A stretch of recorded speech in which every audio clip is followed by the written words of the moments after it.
Assalamualaikum semuanya, selamat datang kembali di channel Hidayah Ilahi, channel yang akan membahas berbagai kisah nyata Islami yang menginspirasi dalam cerita bergambar.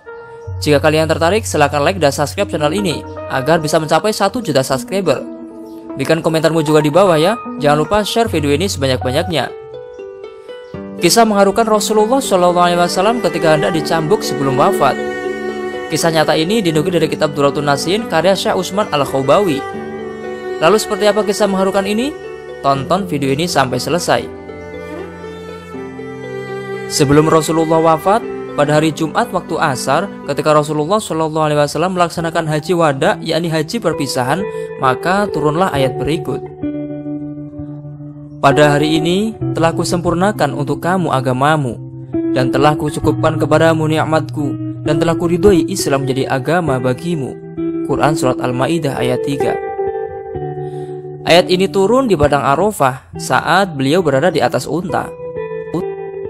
Saat menerima ayat ini, beliau Rasulullah merasa lemas dan segera bersandar pada untanya mendengarkan suara malaikat Jibril yang turun mengatakan, "Ya Muhammad, hari ini telah selesai urusan agamamu dan selesai apa yang diperintah dan dilarang oleh Tuhanmu.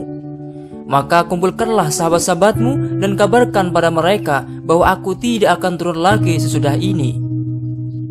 Sepulangnya dari Mekah, Rasulullah SAW segera menyampaikan ayat tersebut kepada para sahabat yang telah berkumpul berikut pesan-pesan Jibril kepada beliau.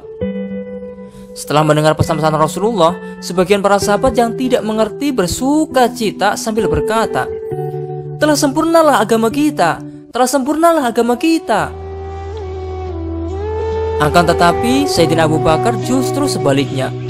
Beliau sangat sedih dan berduka. Buru-buru Abu Bakar pulang ke rumahnya, menutup pintu rapat-rapat dan tidak berhenti menangis dan meratap siang dan malam. Para sahabat lainnya mendengar kondisi Abu Bakar, akhirnya menjenguknya dan mempertanyakan kesedihannya di saat sahabat lain bersuka cita. Sayyidina Abu Bakar pun berkata, "Hai para sahabat, kalian tidak mengetahui musibah apa yang akan menimpa dirimu sebentar lagi. Tidakkah kamu mendengar bahwa sesuatu yang telah sempurna akan mulai berkurang? Dan ayat yang turun itu mengisyaratkan bahwa kita akan berpisah dengan Nabi Muhammad SAW, dan bahwa Hasan dan Husain akan menjadi anak-anak yatim, dan istri-istri Nabi akan menjadi janda." Mendengar keterangan dan penjelasan Sayyidina Abu Bakar itu, serentak berteriaklah para sahabat dan menangis terseduh-seduh. Hal tersebut berlangsung terus-menerus hingga terdengar oleh Rasulullah SAW, dan datanglah beliau menemui mereka di rumah Abu Bakar. Melihat keadaan yang sedemikian kalut di rumah Abu Bakar, Sayyidina Ali mencoba memberanikan diri bertanya kepada Rasulullah SAW, "Benarkah ya Rasulullah apa yang dikatakan Abu Bakar, bahwa ayat ini mengisyaratkan hari wafatmu telah dekat?" "Benar, bahwa waktu perpisahan kita sudah dekat," jawab Rasulullah SAW. Mendengar penegasan Rasulullah SAW tersebut, berteriaklah Abu Bakar terjungkir dalam keadaan pingsan. Sementara Sayyidina Ali dan para sahabat yang lainnya menangis sejadi-jadinya, diikuti oleh gunung-gunung, batu-batu, para malaikat di langit, binatang-binatang di darat dan di laut. Menurut salah satu riwayat, bahwa setelah turunnya Quran Surat Al-Ma'idah ayat 3, Rasulullah SAW masih hidup selama 81 hari setelah turun ayat tersebut. Diriwayatkan oleh Abdullah ibnu Abbas radhiyallahu anhu bahwa telah mendekati hari wafatnya, Rasulullah SAW memerintahkan Bilal agar mengumpulkan orang-orang untuk sholat berjamaah. Sesudah para sahabat Muhajirin dan Ansor semuanya berkumpul di dalam masjid dan sholat berjamaah 2 rakaat, berdirilah Rasulullah SAW dan naik ke atas mimbar. Setelah memanjatkan puja dan puji syukur kepada Allah SWT, kemudian beliau Rasulullah berkhutbah, "Wahai kaum muslimin, sesungguhnya aku adalah nabimu, penasihatmu, dan mengajak kamu kepada jalan Allah dengan seizinnya. Sesungguhnya aku bagimu sebagai saudara penyayang dan ayah pengasih. Barang siapa di antara kamu merasa telah aku zalimi, hendaklah berdiri sekarang dan mengambil kistos, membalas daripadaku sebelum aku harus membayar kistos itu di hari kiamat." Mendengar seruan Rasulullah SAW itu, tak seorang pun dari para hadirin berdiri, hingga beliau mengulang-ulang sampai 3 kali. Setelah itu, barulah berdiri seorang sahabat bernama Ukasyah bin Muhsin. Ia lalu mendekati Rasulullah Shallallahu Alaihi Wasallam seraya berkata, "Ya Rasulullah, sekiranya engkau tidak mengulangi surat tadi hingga berkali-kali, tidaklah aku berani berdiri di sini untuk menceritakan sesuatu saat bersamamu pada perang Badar, yakni ketika untaku mendekati untamu saat itu, dengan maksud agar aku dapat mencium pahamu. Tiba-tiba engkau mengeluarkan cambuk untamu hingga mengenai pinggangku. Aku tidak tahu apakah engkau sengaja atau tidak saat itu." "Benarkah aku sengaja memukul engkau, hai Ukasyah?" sahut Rasulullah Shallallahu Alaihi Wasallam sambil menyuruh Bilal mengambil cambuk untanya di rumah Siti Fatimah. Sesampainya di rumah putri Rasulullah Shallallahu Alaihi Wasallam tersebut, Siti Fatimah bertanya kepada Bilal, "Ya Bilal, untuk apa ayahku meminta cambuk ini?" Jawab Bilal, "Rasulullah hendak memberi kisos bagi dirinya."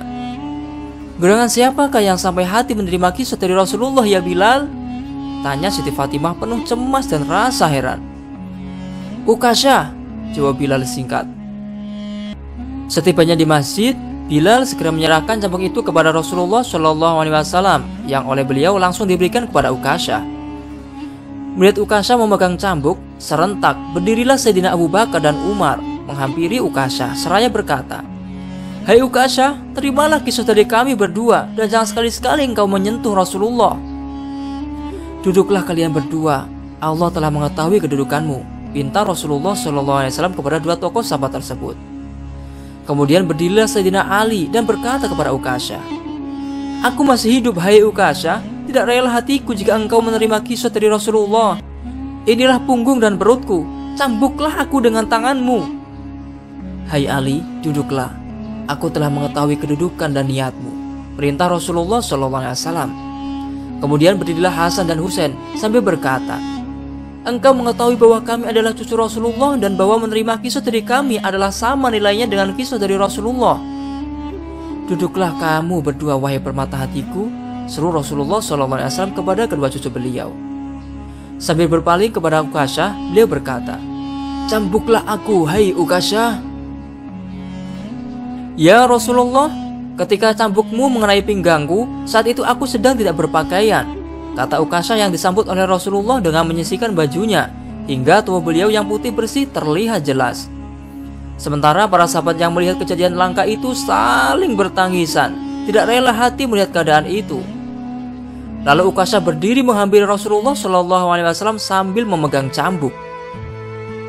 Tiba-tiba di luar dugaan para sahabat, Ukasyah melemparkan cambuknya dan seketika memeluk dan menciumi tubuh Rasulullah SAW yang tanpa pakaian itu sepuas hatinya sambil berkata, "Siapa yang rela hati menerima kisah dari engkau, ya Rasulullah? Semua ini kulakukan semata-mata hanya satu tujuan, yaitu agar tubuhku dapat bersentuhan dengan tubuhmu. Demi kemuliaan dan kehormatanku, aku dilindungi Tuhan dari api neraka."